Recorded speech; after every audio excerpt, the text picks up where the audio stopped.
Yes, guys, welcome back to another video. Welcome to the George Benson Football Channel. You might be looking around and thinking, this is familiar. I'm going to crop straight into me and I'm going to slow zoom out so we get Josh in here. And then Joey is live editing this for me across the way. The Joey Knight Podcast is here. Josh Aveste is here. Links to both of these people. In the description today, we're going to build the current strongest Chelsea 11. It's pre-Burnley game that we're going to be doing this, so a lot can happen. And then we're going to be back for a part 2 in a week's time after Man United. And then we're going to look at 3 players we should sign. But let's get into it. Joey, goalie. Yep. I think what you say, we are going to agree with over this side of the room. I think it's an easy, unanimous decision here. It's Petrovic, isn't it? It's got to be. Yeah. Rate him very highly. I do think they will look at the goalkeeper position in the summer. I think there's well, we talked about it off air before this, Bento. He plays one great game at Wembley, and then next thing he's Chelsea's new number 1. Mate, can I just say, we used to say that tournament signings weren't really a good thing, you know, James Rodriguez, El Hadj Diouf, players that have an amazing tournament. It's only 4 weeks. Are we really sure that we can gamble on having consistent performances across a longer spell of football just because of a little good 4 weeks in the window? This fella had 90 minutes. He's had 90 minutes and we're going, yeah, let's sign him. I'd never heard of him until literally that game. I was like, oh, where's Alisson? Oh, yeah, he's injured, isn't he? So, do you know what it is? You see, Petrovic was an unknown, right? If Petrovic had been bought in for 40 million and then put up the performances that we're seeing, we'd have been like, nice, we got him at a snip. You know what I mean? Whereas because Petrovic was an unknown, it was almost like the other guy that came in, Slanina. Because he weren't really known, now I don't think we're shining. We are as Chelsea fans, but maybe the other people aren't really shining as much of a magnifying glass on how good this boy's been. I think it's that, yeah, like you say, when it's 14 million and he looks solid, it's elevated even more. And there's no expectation really as a £14 million goalie to be like, you've got to be the big dog, you know. Obviously, Liverpool bought in Alisson, we knew he was a top goalie. Edison came in City, we knew he was a top goalie. Arsenal have kind of like tried to bat with 2 hands with Ramsdale and Raya and kind of half there with both of them. So best comparison might be Vicario. I didn't know him. Also a really decent keeper in my opinion. Yeah. But I'm happy with Petrovic. I think he's a big player. Yep. Right back, Josh, this one's your shout, but I think we've had some conversations about this one in the build-up to this video. I mean, we do have the best right back in the world in the squad, don't we? We do. Current right back, Malo Gusto, mate. Best in the world at the minute. I don't know many better than him right now. But we do have Reece James. We do, and I in think the back it's pocket. mental that people are trying to say sell him. Mate, do you know what I find mental is people are saying he shouldn't go to the Euros. Like, if he's back fit, he should be in the England squad. Yes. Surely. Yes, but then that's the thing. As an England fan, I want to see England do well. And I want to see Reece in that team because I think he is the best right back in world football when he's fit. Yeah. But there's also a massive part of me that is like, do I want to have another Chelsea season without Reece James in the team? Yeah. And my answer to that is no. Absolutely not. I think Southgate also massively rates Reece James as well, to be fair, because I think like you look at Southgate's selection with a player that is unavailable as often as Reece James is, he would normally just go to the back of your mind. And once he's been back for like 1 game even, Southgate seems to pick him. And I think also when you're looking at like coming up against the likes of, let's say, a France or Germany, if we were to go more defensive, we've seen Kyle Walker moved into the right centre-back slot, and then we've seen Trippier play there.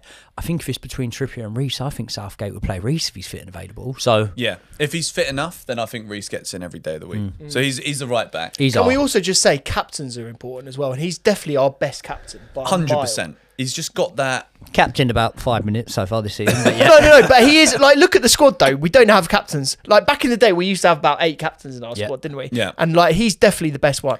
Yeah, I saw a video today, like 2021, Reece James was the best right back that we've seen this decade. And do you know what? I don't think that's far I don't think it's off. out. Obviously, there's some very good right backs out there, but I'm fully backing that. So that means then left back, surely if Malo Gusto is currently the best right back in the world and Chilwell and Cucurella haven't really been lighting up the town, is Gusto... I love that we've just said that Gusto is the best right back in the world. There's other fans watching this right now. I can imagine the comments just like... why we've done this. We all know why we've done this. We're all Chelsea fans here. We're all friends. Because then we can justify saying, well, if he's the best right back in the world right now, we can go left back, can't we? Do you know what's funny, yeah? there was a point, not even long ago, even probably ongoing now, where we, and even probably the players, you know, they hear what's said on the internet, are looking at it thinking, is Melo Gusto going to take Reece James's position? I bet Chilwell wasn't sat there thinking, is Melo Gusto going to take my position? Yeah. He 100%. And he is. Will. In a weird way, I would quite like to sign another right back and just say, do you know what? Sack those other 2 left backs off and let's just go for Gusto. I think the thing with Gusto is he just has like it's his namesake. You know what I mean? Like he's just got a bit of gusto about him. Yes. I was looking for a better word, but like that is the word. Like he's so assured. He's quick. Defensively, he's astute. Going forward, he's fantastic. And even though he's not perfect, like we've been saying that forever about Reece, defensively he's not perfect. Sometimes on the outside he gets found out, and even on the inside. But I would absolutely put him in right now as the best left back option, with Chilwell probably having his worst season and Cucurella still kind of dividing the fan base. Isn't he 19 as well? That's unreal. Like, or he's just turned 20 or something. I just forget, like, you forget how young he is. He's like literally a kid. Bro, we said this twice already today. Call of Duty when I was 19. Yeah. All day so long. True. So true. I was absolutely fucking nothing with my life. Makes you feel good about yourself, doesn't it? Yeah, that's it. Yeah. Centre backs then. I've got 2 straight I'll out quickly. game. I'll say, for me, my pairing would probably be Fofana with Levi Colwill. I'm agreeing with that. Right. I love that shout. I just don't know if Fofana is ever going to be the same after that injury. You see a lot of those injuries. But then we've put Reece in. Did So you see that video? by that logic. Did you see that video of Tyrone Mings recently, where you looked at his musculature on one of his legs and basically like it was half. He had half a thigh. That's only the sort of stuff you're looking at night. I'm looking at the old Tyrone guys. Mings. I've slow-mo What do you need Tyrone to search Woodley. to get that Tyrone one up? Woodley. Oiled Tyrone Tyrone Mings. Yeah, you have to go shorts Tyrone Mings. I've just said Tyrone Woodley as well. I've got UFC on my fucking mind. But what worries me, Ruben was the same, and fair enough, right? Ruben's come back and he looked great, but they lose a lot of muscle. He does look fucking good. Joey, you've been looking at those pictures as well. Ruben's the man. Ruben is the man. But I just worry, I do worry about the recovery, and I have a sneaky feeling that he won't be the same. So that's why for me, that's one of the areas that I think we should strengthen. The centre-back position. The right centre-back, because you think Colwill is the boy. I just think generally centre-backs we need to look at, don't we? Disasi hasn't been setting the world on fire. Badiashile has had his moments. Last season looked amazing. This season had looked fairly abject. Thiago Silva is off. Trevor is off. So you've got to think, like, for me, that I would say we need to. But that's the problem. If Trev is off and Thiago Silva is off, we spent 75 million on Disasi and Badiashile, and they're not. No one is looking at those two and saying, you're my centre-back for the next 5 years. People are looking at Colwill. He gets a 26 shirt, and that's like, you could be a Chelsea centre-half for the next 10 years, potentially a captain one day, who knows? So, for me, as of right now, which will lead into the second video that we do, the priority for me isn't a centre-back yet. Wow. At this point. Wow. But I totally see where you're going with Fofana. But if, let's say he's going to be all right. If he's going to be all right, I'm very happy. Going to be all right. Yeah. That's what I'm catching. The reason I might back that centre-back shout in terms of somewhere we'd need to go in is also, you listed the 2 that are definitely probably going to be off in terms of Thiago Silva and Trevor Chalobah. I also think that given the minutes he's had this season and the way he's looked, I think maybe a high-end championship loan, even one of the promoted teams as a loan for Alfie Gilchrist might be on the cards. And then you look at it and our defensive options will be stretched thin, I reckon. Definitely. Well, this is the best 11. So luckily we don't have to worry about picking substitutes today. Are we saying a 4-2-3-1-ish? Yeah. So we're going to go with a pivot. And are we all going with Caicedo and Enzo in a pivot? Or have we got some This is alternatives? piss easy, Joey. Don't you dare say anything else. He wants to get Gallagher in the 6, doesn't he? No, you It's don't. not even that. It's not even that. One of the things that I think is a clear weak spot for us is height in the middle of the park. And I just think that if we had the opportunity, and listen, it's very hypothetical because we haven't, but if we'd had the opportunity to see more of Lavia, I think that our answer may be very different when we speak about the pivot. Height. Lavia's about 5'6". No, he's Is not. he actually 5'6"? He's No, he's tiny. I thought he was He's 6 not. foot. He's not tall. He's not tall. Nah, you're wrong on that. Pull it up. Pull it I up. actually don't know Lavia's height. Off the top of my head. Lavia is not this 6 is all foot. done live. Joey has got his phone out right now. He's got a little clicker in his other hand, which is not just a little clicker. All right, It's a big clicker. I owe this man a lot for this video. And the guys in the studio, if they can hear me. Don't worry. Stripe works in Indonesia. It's so good. No. Oh no, he's found the answer. 5'7". Lavia is a short king, mate, and just embrace it. He's a Just like short you, king. Joey. Just Joey, he's a short king. How tall is Lavia? He's 5'9". So we're all so wrong, basically. I said 6 foot, which is way off. You said 5'6", which I is... don't think he's far. Mate, you're chat. Where That's have a you got head the height scratcher. from? All right. We go back on that. Physicality. Mate, if he was Uga Chukwu, I'd be going, yeah, fair enough. He's a beast. But that's not what... Joey's not going for a shout for Big Les right now. All right. Well, I weren't just basing Joey it. loves a I big weren't Les. I weren't just basing it on the height. I just think if we'd seen more of Lavia, maybe he'd be in there with a shout. I like Lavia a lot, but just not for height. Yeah. I think the interesting part, if we move away from Lavia, who at the minute, he's not got a shout. Does Gallagher get in the strongest current Chelsea 11? Because we agreed all kind of 4-2-3-1, passively, fluid, formations in football, and the way it lines up on the screen these days, quite often not what we actually see. But does Gallagher get in?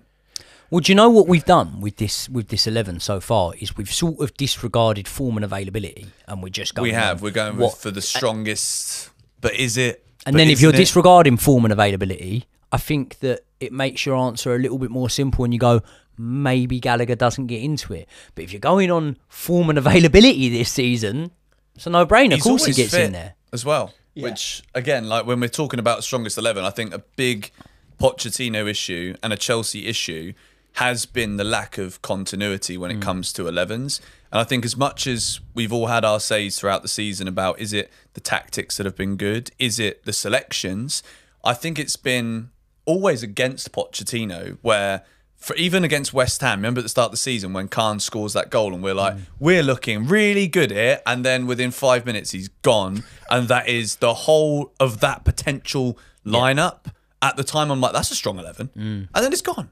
It's just Nkunku comes back, gets a little header against Wolves. We're thinking, right, okay, this could be the driving point. But then Nkunku, right now, for me, I'm thinking, as we go further up the field, does Nkunku get into the strongest 11? Because what I've seen of him so far, even though he scored that goal against Wolves, and I don't know.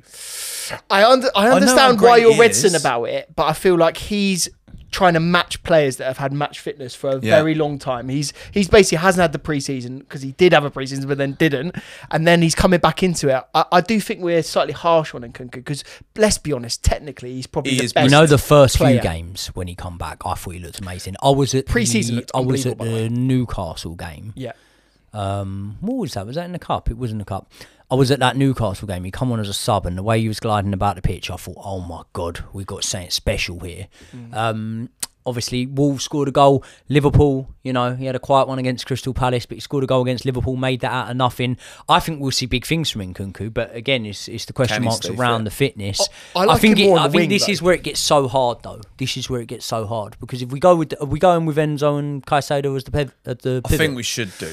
Yeah, I don't think we can justify anything else too much yet from what we've seen. Then the question, I suppose, is what is Cole Palmer's position in this team? Because he's in this team, but what's his position?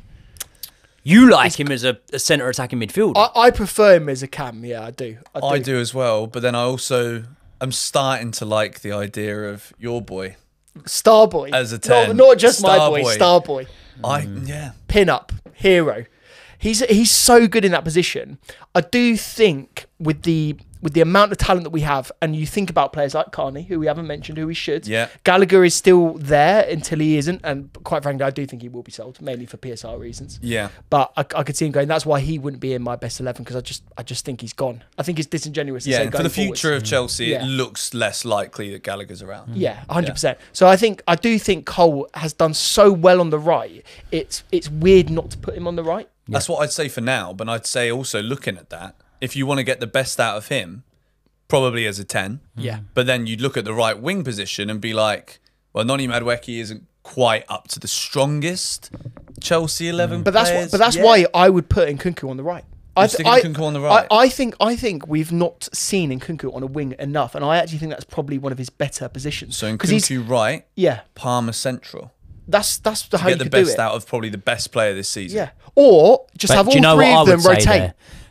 I would say there that if someone's going to stand out to me as being weak in a position there, if we're going to start them, I think you go Mudryk in the 10, because I think Mudryk's significantly weaker.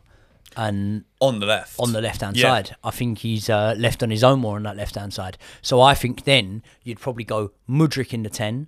I think you'd go Palmer, Jackson, and Nkunku on the left-hand side. I'm actually agreeing with that. I don't hate that at all. I think that works really well. I think that team could possibly win the league. You know? yeah. We've done it. Even this season, I think. Conference league above us. Yeah. How many points are we behind? We can fucking do that. I wanted to get some kind of buzz. I've not even made a joke like this. Yeah, you haven't. On a video for so long. All it takes is just sitting down with me and us and Joey. In England with the boys, isn't it? Yeah. Like, you guys know what to do. If you want more of this, just let us know. Hold on, one last question. I might come back more. Won't go too far into it though. Who manages that team? You little prick. He's done that on purpose because he knows it. He knows it. He knows it. I think. I know what Joey's going to say. If I picked a manager for this team, I think Klopp would love that. That's dirty. Klopp is not coming anywhere near. Yeah, Chelsea. to keep it real, who manages that team? That is such a great The interesting question. thing, guys, is he's thinking about it, so it's definitely not I'm Poch. genuinely, it's definitely not Poch. But you can't, I can't sit here and say it's definitely Poch. Yeah. So to say it's definitely not Poch is probably more accurate. Yeah. Than it's definitely Poch. Can I just say I know who Joey's going to say? Joey's going to say Jose. I love Jose. I don't think I'd put Jose in charge of that team though. No. Like I love that team we've just built. I'm actually quite excited about it, even though we're never going to see it because they'll all be injured. I'm a bit of a creature of habit, so I just like what I've already had to say. If we're not going to go Jose, let's just go with Ranieri. Where's Ranieri come from? Because he said this in the last video. There's enough French players in there, I think. Yeah. Just bring back the old managers. Bring back Hoddle. Fuck it. Avram Grant. Tresco on the bench too, I think. Oh, what a legend. Mario Melchiot back. Loved him. He's probably better than Reece. Do you reckon? I think this is a point here where we have to sign out. Yeah. I think Josh has got some premium subscriptions to I've subscribe had too much. Let us know what you think, though, of this starting 11, because I think, looking at that, I think that's a good team. It really is a good team. I think the Lavia shout is a good one also. And I think there's obviously players there that aren't in that 11 that are still quality Chelsea players. So the future is bright, ladies and gentlemen. This is the place to be, the George Benson Football Channel, as is the Joey Knight Podcast, as he can click to himself over there. And of course, Josh Aveste's channel is linked in the description. I'm about in London for about another 10 days, so we're going to get back in here again and do another video where we take this 11 and we spice it up a bit. We pepper it. We Nando's hot sauce it. We do whatever you want to do as a condiment of choice to add something to this Chelsea dish. We'll see you guys there.